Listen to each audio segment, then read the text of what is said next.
இதுதான் சிவகாசி மேம்பாலம். இது பூரா உள்ளே போயிடுச்சு. அதுங்க பள்ளத்துக்குள்ளே போயிடுச்சு. பெட்ரோல் பொருளுக்கு எல்லாம் பள்ளத்துக்குள்ளே போயிடுச்சு. இங்கிட்டு இருக்க வீடுகள்லாம் பார்த்தீங்கன்னு வச்சுக்கோங்க, வீடுக ஃபுல்லாக வந்து அதுவும் பள்ளத்துக்குள்ளே போயிடுச்சு. இப்போ இது மேம்பாலம் கட்டிட்டாங்க. மேம்பாலம் கட்டியிருக்காங்க, நல்லா தான் கட்டியிருக்காங்க. ஆனால் இன்னும் ஒரு தூள் கிடையாது மேம்பாலத்தில். ஃபினிஷிங் சரியில்லை. இங்கே பாருங்க, பஸ்ஸெல்லாம் மேம்பாலம் கட்டி பஸ்ஸில் மேலே இருக்கும். அதில் வர்றது கொஞ்சம் சந்தோஷமாக தான் இருக்குது. இல்லைன்னா 1 மணி நேரம் வந்து ரயில்வே கட்டாண்ட நிற்கணும் பார்த்துக்குங்க.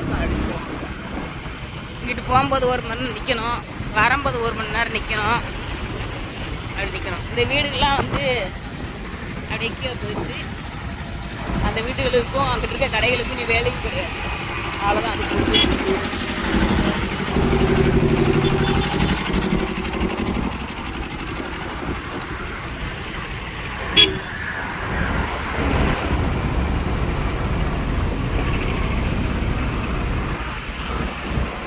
நல்லா பயங்கரமாக கட்டி வச்சுருக்காங்க. இங்கிட்டு கொஞ்சம் தார் ஊற்றினா நல்லாயிருக்கும். தார் ஊற்றாமல் வச்சுருக்காங்கன்னு நினைக்கிறேன். என்ன, மேம்பாலம் கட்டி கொஞ்சம் தார் ஊற்றிருக்கணும். இப்போ இதில் வந்து தார் ஊற்றிருக்காங்க கடைசி முடிகிற இடத்துல.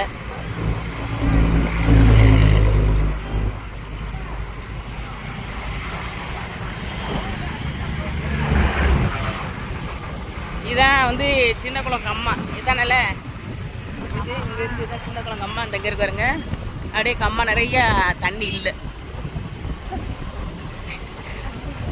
ஆமாம், இங்கே வந்து செடியெலாம் நட்டு வைப்பாங்க. அதுக்கு தான் இதை போட்டுக்கிறாங்க. இதுதான் ரவுண்டானா. இது நைட்டானா லைட் எரியும். கண்ணு தெரியாதவங்களுக்குலாம் தெரிஞ்சுக்கணும் அப்படிங்கிறதுக்காண்டி லைட் போட்டு வச்சுருக்குறாங்க. சீரியல் பழம் போட்டு வச்சுருக்குறாங்க. ஏன்னா இது தெரியாதவங்களாம் நிறையா பேர் இருப்பாங்க. வந்துட்டு எங்கிட்டு சுற்றணும் தெரியாதுல்ல, அதுக்காண்டி சுற்றுறதுக்காண்டி ஒரு வாரம் லைட்டு இங்கே. அவ்வளோதான் முடிஞ்சிச்சு. அடுத்து டவுனுக்குள்ளே என்ட்ரன்ஸ் ஓப்பன் ஆயிடுச்சு. Okay, bye, see you.